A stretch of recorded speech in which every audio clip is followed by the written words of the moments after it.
حضرت عبیدہ ملیکی رضی اللہ تعالیٰ عنہ فرماتے ہیں، اور یہ بیہقی کی روایت ہے، حضور نے ارشاد فرمایا یا اہل القرآن، حضور نے ہمیں مخاطب کیا ہے، یا اہل القرآن لا تتوسد القرآن، قرآن کو تکیہ نہ بنا لینا۔ تکیہ پیٹھ کے پیچھے ہوتا ہے، یعنی اس کو پیٹھوں کے پیچھے نہ پھینک دینا، اور تکیے پر انسان سہارا لیتا ہے، اسے صرف اپنا ذہنی سہارا نہ بنا لینا، ہمارے پاس بڑی شے ہے بس۔ اس کا حق ادا کرو۔ اس کا حق کیا ہے؟ وَاتْلُوهُ حَقَّ تِلَاوَتِهِ فِي آنَاءِ اللَّيْلِ وَالنَّهَارِ، اسے پڑھا کرو جیسے کہ اس کے پڑھنے کا حق ہے، رات کی گھڑیوں میں بھی اور دن کی گھڑیوں میں بھی، رات کے اوقات میں بھی دن کے اوقات میں بھی۔ وَافْشُوهُ، اسے عام کرو، پھیلاؤ، داعی بنو، من دعا الیہ ہدی الی صراط مستقیم، اس کے پرچارک بنو، اس کے مبلغ بنو۔ خیرکم من تعلم القرآن وعلمہ وافشوہ وتغنوہ۔ غنا موسیقی کو بھی کہتے ہیں۔ اللہ تعالیٰ نے حسن سماعت کی حس بھی انسان میں رکھی ہے، کسی میں زیادہ، کسی میں کم، کسی میں ذوق زیادہ ہے، کسی میں کم ہے۔ قرآن میں ملکوتی غنا موجود ہے، ڈیوائن میوزک ہے اللہ کا اس قرآن کے اندر۔ اس سے اپنی اس حسن سماعت کی طلب جو ہے اس کو پورا کرو۔ اور نمبر 2 غنا کہتے ہیں غنی انسان، دولت مند انسان جسے کوئی احتیاج نہ ہو۔ جب سب سے بڑی دولت یہ ہے ہوا خیر مما یجمعون، تغنا ہو، اس کے بل پر اپنے آپ کو غنی محسوس کرو۔ قرآن جیسی دولت تمہیں دے رکھی ہو، پھر یہ سمجھو کہ کسی اور پر اللہ کا بڑا فضل ہوا ہے، تو تم نے قرآن کی عظمت کو نہیں پہچانا۔ وَتَدَبَّرُوا فِيهِ لَعَلَّكُمْ تُفْلِحُونَ، اور اس پر تدبر کرو، اس کی گہرائی میں غور و فکر کرو۔ قرآن میں ہو غوطہ ہے مرد مسلمان، تاکہ تم فلاح پاؤ۔ یہ 4 شرطیں پوری کرو گے تو فلاح ہوگی۔ مسجد خضرہ سمن آباد میں 2 جمعوں میں تقریر کی تھی اسی موضوع پر، مسلمانوں پر قرآن مجید کے حقوق، گویا کہ اسی حدیث کی شرح ہے جس پر وہ کتابچہ مشتمل ہے۔ یہ کتابچہ جو ہے ہماری اس دعوت کا، ہماری اس پوری تحریک کا، یوں سمجھیے کہ سٹارٹنگ پوائنٹ ہے، جس کے بعد جو بھی یہ قرآن اکیڈمی وجود میں آئی تو اور قرآن کالج بنا، یہ سب کے سب در حقیقت سمجھیے کہ 2 چھوٹے چھوٹے کتابچے ہیں، وہاں سے ہماری یہ تحریک شروع ہوئی۔ دوسرا حق، تلاوت و ترتیل۔ قرآن کے پڑھنے کے لیے خود قرآن مجید میں اگرچہ قرات اور تلاوت دونوں الفاظ استعمال ہوئے ہیں، لیکن احترام و تعظیم کے ساتھ اسے ایک مقدس آسمانی کتاب سمجھتے ہوئے ذہنی اور نفسیاتی طور پر اپنے آپ کو اس کے حوالے کر کے اتباع اور پیروی کے جذبے کے ساتھ قرآن کو پڑھنے کے لیے اصل قرآنی اصطلاح تلاوت ہی کی ہے۔ اس لیے بھی کہ یہ لفظ صرف آسمانی صحیفوں کے پڑھنے کے لیے خاص ہے، جبکہ قرات ہر چیز کے پڑھنے کے لیے عام ہے، اور اس لیے بھی کہ تلاوت کا لغوی مفہوم ساتھ لگے رہنے اور پیچھے پیچھے آنے کا ہے، جبکہ قرات مجرد جمع و ضم کے لیے آتا ہے۔ عام گفتگو میں ابتداً قرات کا لفظ قرآن سیکھنے اور اس کے علم کی تحصیل کے لیے استعمال ہوتا ہے اور قاری عالم قرآن کو کہا جاتا ہے، لیکن بعد میں یہ اصطلاح قرآن کو اہتمام اور تکلف کے ساتھ قواعد تجوید کی خصوصی رعایت اور حروف کے مخارج کی صحت کا پورا لحاظ کرتے ہوئے پڑھنے کے لیے خاص ہوتی چلی گئی، جبکہ تلاوت کا اطلاق عام طریقے پر انابت اور خشوع و خضوع کے ساتھ حصول برکت و نصیحت کی غرض سے قرآن پڑھنے پر ہونے لگا۔ تلاوت کلام پاک ایک بہت بڑی عبادت ہونے کے ساتھ ساتھ ایمان کو تر و تازہ رکھنے کا مؤثر ترین ذریعہ ہے۔ قرآن صرف ایک بار پڑھ لینے کی چیز نہیں ہے، بلکہ بار بار پڑھنے اور ہمیشہ پڑھتے رہنے کی چیز ہے، اس لیے کہ یہ روح کے لیے بمنزلہ غذا ہے، اور جس طرح جسم انسانی اپنی بقا و تقویت کے لیے مسلسل غذا کا محتاج ہے، جو انسان کے جسد حیوانی کی طرح سب زمین ہی سے حاصل ہوتی ہے، اسی طرح روح انسانی جو خود آسمانی چیز ہے، کلام ربانی کے ذریعے سے مسلسل تغذیہ و تقویت کی محتاج ہے۔ اگر قرآن بس ایک مرتبہ پڑھ لینے کی چیز ہوتی تو کم از کم نبی اکرم صلی اللہ علیہ وسلم کو تو اس کے بار بار پڑھنے کی قطعاً کوئی حاجت نہ تھی، لیکن قرآن سے معلوم ہوتا ہے کہ آپ صلی اللہ علیہ وسلم کو مسلسل قرآن پڑھتے رہنے کی بار بار تاکید ہوئی۔ عہد رسالت کے بالکل ابتدائی ایام میں تو انتہائی تاکیدی حکم ہوا کہ رات کا اکثر حصہ اپنے رب کے حضور میں کھڑے ہو کر ٹھہر ٹھہر کر قرآن پڑھتے ہوئے بسر کرو۔ بعد کے ادوار میں بھی خصوصاً جب مشکلات و مصائب کا زور ہوتا تھا اور صبر و استقامت کی خصوصی ضرورت ہوتی تھی، حضور صلی اللہ علیہ وسلم کو تلاوت قرآن ہی کا حکم دیا جاتا تھا۔ چنانچہ سورہ کہف میں ارشاد ہوا ہے، وَاتْلُ مَا أُوحِيَ إِلَيْكَ مِن كِتَابِ رَبِّكَ لَا مُبَدِّلَ لِكَلِمَاتِهِ وَلَن تَجِدَ مِن دُونِهِ مُلْتَحَدًا۔ الکہف 27۔ اور پڑھا کر جو وحی ہوئی تجھ کو تیرے پروردگار کی کتاب سے، کوئی اس کی باتوں کو بدلنے والا نہیں اور نہ ہی تو کہیں پا سکے گا اس کے سوا پناہ کی جگہ۔ اور سورہ عنکبوت میں ارشاد ہوا، اتلو ما اوحی الیک من الکتاب واقم الصلاۃ۔ سورہ عنکبوت آیت 45۔ اور پڑھا کر جو وحی ہوئی تیری طرف کتاب الہی اور قائم رکھ نماز کو۔ اس سے معلوم ہوا کہ قرآن کی تلاوت مسلسل کرتے رہنا ضروری ہے، اور یہ مومن کی روح کی غذا، اس کے ایمان کو تر و تازہ اور سبز و شاداب رکھنے کا اہم ترین ذریعہ اور مشکلات و موانع کے مقابلے کے لیے اس کا سب سے مؤثر ہتھیار ہے۔ کتاب الہی کے اصل قدردانوں کی یہ کیفیت قرآن مجید میں بیان ہوئی ہے کہ الذین آتیناہم الکتاب یتلونہ حق تلاوتہ۔ البقرہ آیت 121۔ جن لوگوں کو ہم نے کتاب عطا فرمائی وہ اس کی تلاوت کرتے ہیں جیسا کہ اس کی تلاوت کا حق ہے۔ اللہ تعالی ہم سب کو اس آیت کریمہ کا مصداق بنائے اور ہم سب کو توفیق دے کہ ہم قرآن مجید کا حق تلاوت ادا کر سکیں، آمین۔ لیکن اس کے لیے سب سے پہلے یہ سمجھنا ضروری ہے کہ قرآن کی تلاوت کا حق ہے کیا اور اس کی ادائیگی کی شرائط کیا ہیں۔ نمبر 1، تجوید۔ اس سلسلے میں سب سے پہلی ضروری چیز قرآن مجید کے حروف کی شناخت، ان کے مخارج کا صحیح علم اور رموز اوقاف قرآنی کی ضروری معلومات کی تحصیل ہے، جسے اصطلاحاً تجوید کہتے ہیں، اور جس کے بغیر قرآن مجید کی صحیح اور رواں تلاوت ممکن نہیں۔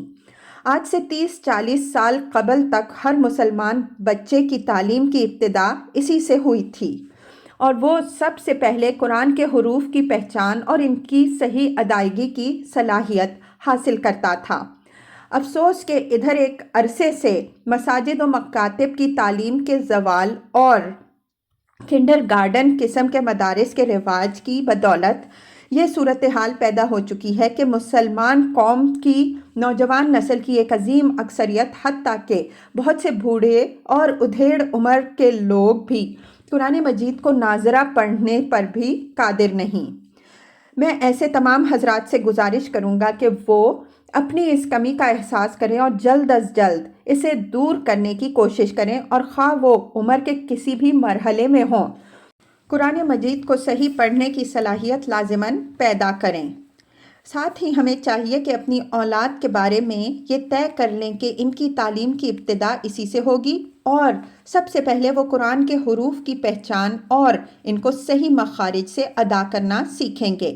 اس معاملے میں حد سے زیادہ غلو تو اگرچہ اچھا نہیں، لیکن قرآن مجید کو روانی کے ساتھ صحیح اصوات و مخارج اور رموز اوقاف کی رعایت اور لحاظ کے ساتھ پڑھنے پر قادر ہونا تو ہر معمولی پڑھے لکھے انسان کے لیے بھی لازم ہے، اور قرآن مجید کے حق کے تلاوت کی ادائیگی کی شرط اولین ہے۔ نمبر 2، روزانہ کا معمول۔ قرآن مجید کے حق کے تلاوت کی ادائیگی کے لیے دوسری ضروری چیز یہ ہے کہ تلاوت قرآن کو زندگی کے معمولات میں مستقل طور پر شامل کیا جائے، اور ہر مسلمان تلاوت کا ایک مقررہ نصاب پابندی کے ساتھ لازماً پورا کرتا رہے۔ مقدار تلاوت مختلف لوگوں کے لیے مختلف ہو سکتی ہے۔ زیادہ سے زیادہ مقدار جس کی حضور صلی اللہ علیہ وسلم نے توثیق فرمائی ہے یہ ہے کہ 3 دن میں قرآن ختم کیا جائے، یعنی 10 پارے روزانہ پڑھے جائیں، اور کم سے کم مقدار جس سے کم کا تصور بھی ماضی قریب تک نہ کیا جا سکتا تھا یہ ہے کہ 1 پارہ روزانہ پڑھ کر ہر مہینے قرآن ختم کر لیا جائے۔ واقعہ یہ ہے کہ یہ وہ کم از کم نصاب ہے جس سے کم پر تلاوت قرآن کے معمول کا اطلاق نہیں ہو سکتا۔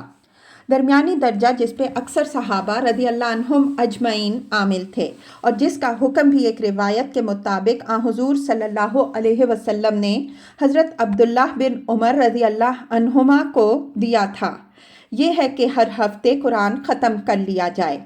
یہی وجہ ہے کہ دور صحابہ رضی اللہ عنہم اجمعین میں قرآن کی تقسیم سورتوں کے علاوہ صرف 7 احزاب میں تھی۔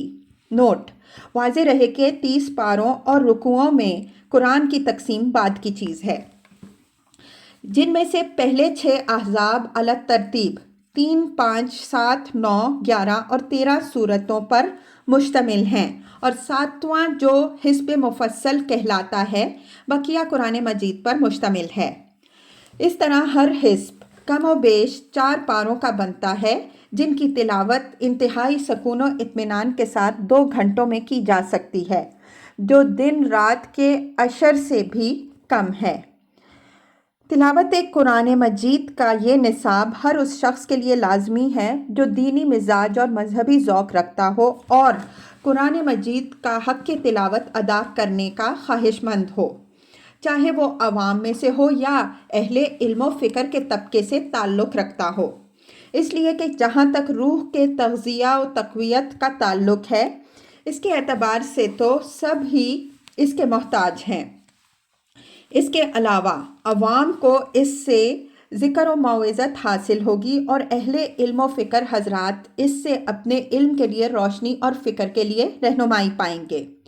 نوٹ: واقعہ یہ ہے کہ اصحاب فکر جو خرد کی کسی گتھی کو سلجھانے میں مگن ہوں اور سخت الجھن میں ہوں، بسا اوقات قرآن مجید کی تلاوت مسلسل کے دوران یہ محسوس کریں گے کہ جیسے دفعتاً ان کی گتھی سلجھ گئی اور الجھن حل ہو گئی اور قرآن مجید کے کسی ایسے مقام سے انہیں روشنی حاصل ہو گئی جس کو اس سے قبل بے شمار مرتبہ پڑھا تھا، لیکن چونکہ وہ مسئلہ ذہن میں موجود نہ تھا، لہٰذا اس پہلو کی جانب توجہ نہ ہوئی۔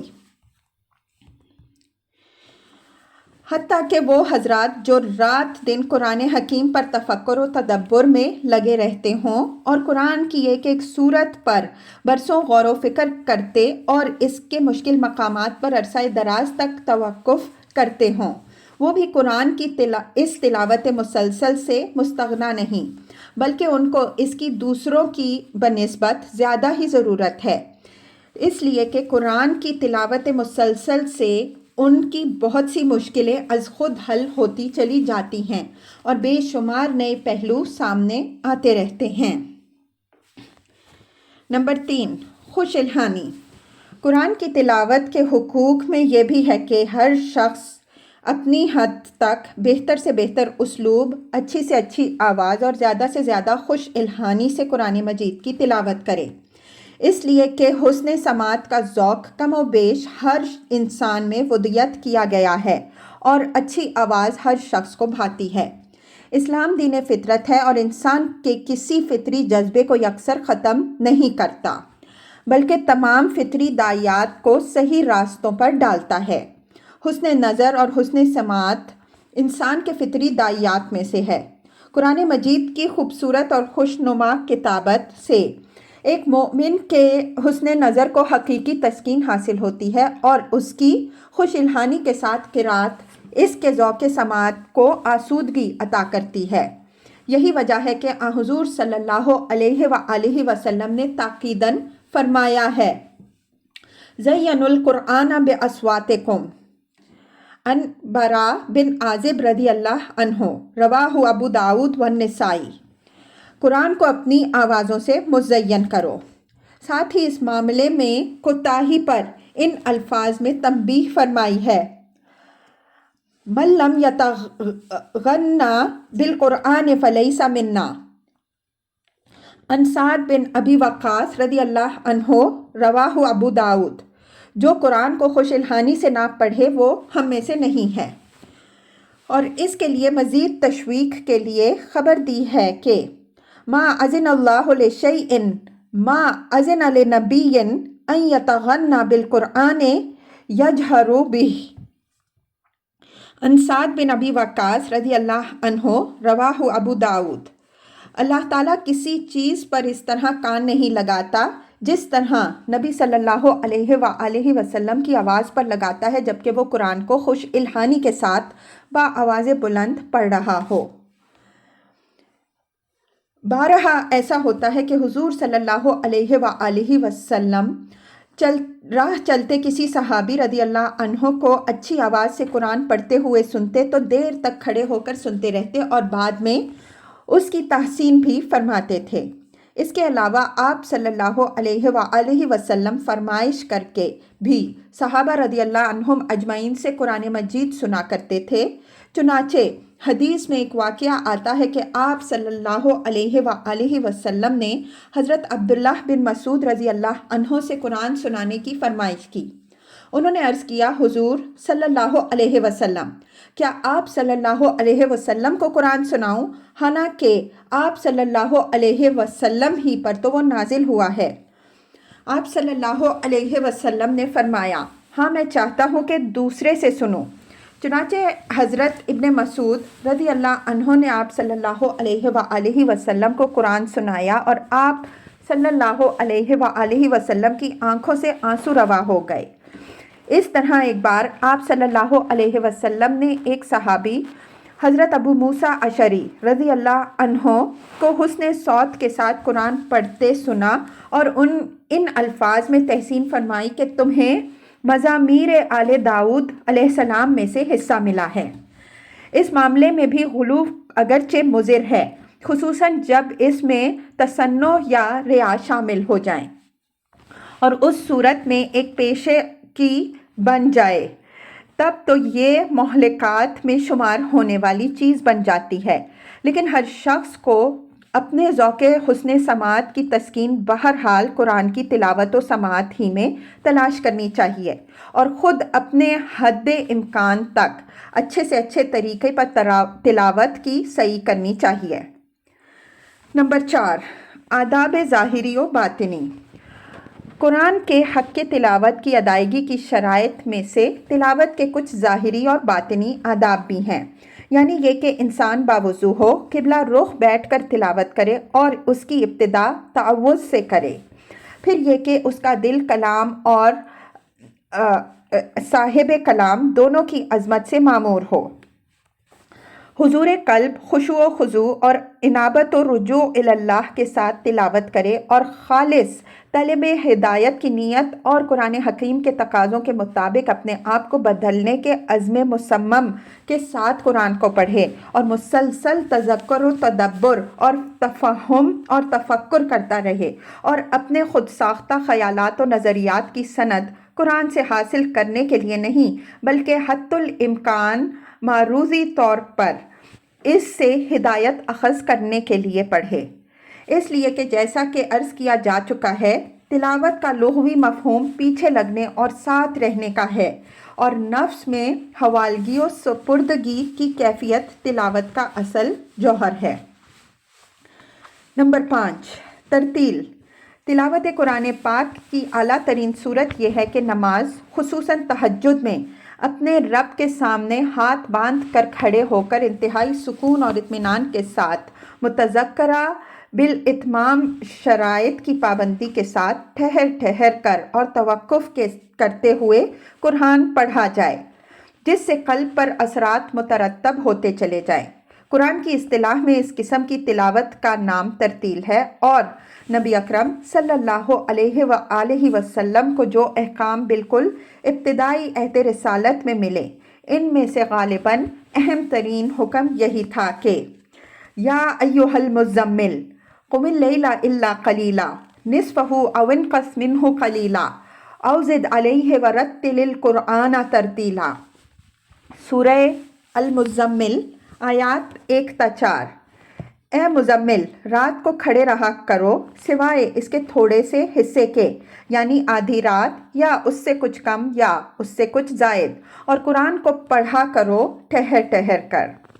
قرآن کو ٹھہر کر پڑھنے میں ایک گونا مماثلت اس کے طریق نزول سے بھی پیدا ہو جاتی ہے، اس لیے کہ قرآن خود حضور صلی اللہ علیہ وآلہ وسلم پر جملتاً واحدہ یعنی یک بارگی نہیں اترا بلکہ تھوڑا تھوڑا اترا ہے۔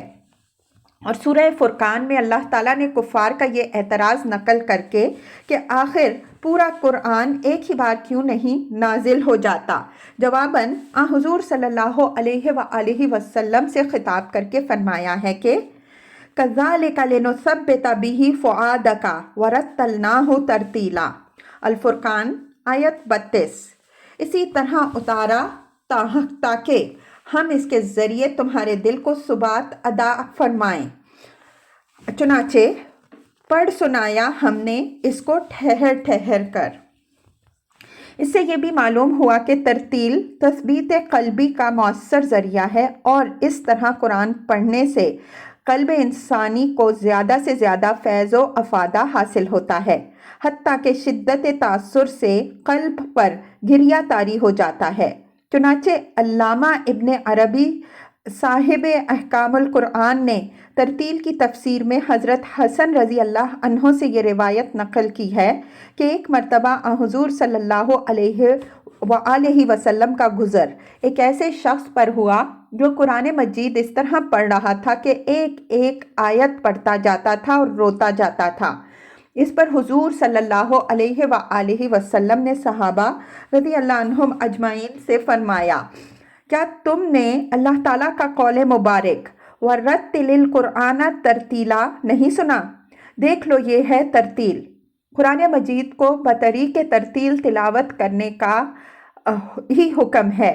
حضور صلی اللہ علیہ وسلم کے اس قول مبارک میں ہے، اتلو القرآن وابکو، ابن ماجہ، قرآن کو پڑھو اور رو۔ چنانچہ حضور صلی اللہ علیہ وآلہ وسلم کی صلاۃ اللیل کی یہ کیفیت روایات میں بیان ہوئی ہے کہ قرآن پڑھتے ہوئے جوش گریہ سے آپ صلی اللہ علیہ وآلہ وسلم کے سینہ مبارک سے ایسی آواز نکلتی تھی جیسے کوئی ہانڈی چولہے پر پک رہی ہو۔ نمبر 6، حفظ۔ اس ترتیل کی شرط لازم یہ ہے کہ زیادہ سے زیادہ قرآن یاد کیا جائے۔ بدقسمتی سے اس کا ذوق بھی ہمارے ہاں کم ہوتے ہوتے بالکل ختم ہو گیا ہے۔ ایک تو حفظ قرآن کی صرف یہ صورت مروج رہ گئی ہے کہ پورا کلام پاک حفظ کیا جائے، اور اس کے لیے ظاہر ہے کہ بچپن ہی کا زمانہ موزوں ہو سکتا ہے، جبکہ کلام پاک کا مفہوم سمجھنے کا کوئی سوال ہی سرے سے پیدا نہیں ہوتا۔ اگرچہ اس کا ذوق بھی اب کم ہو رہا ہے، اور الا ماشاء اللہ حفظ قرآن صرف غرباء کے ایک طبقے کے لیے ایک پیشہ بن کر رہ گیا ہے، حالانکہ بالکل ماضی قریب میں یہ حال تھا کہ شرفاء اور اچھے کھاتے پیتے گھرانوں میں حفظ قرآن کا چرچا تھا، اور ہندوستان کے بعض شہر تو ایسے بھی تھے جن میں اکثر گھروں میں کئی کئی حافظ قرآن ہوتے تھے، اور وہ گھرانہ نہایت منحوس سمجھا جاتا تھا جس میں کوئی ایک شخص بھی حافظ نہ ہو۔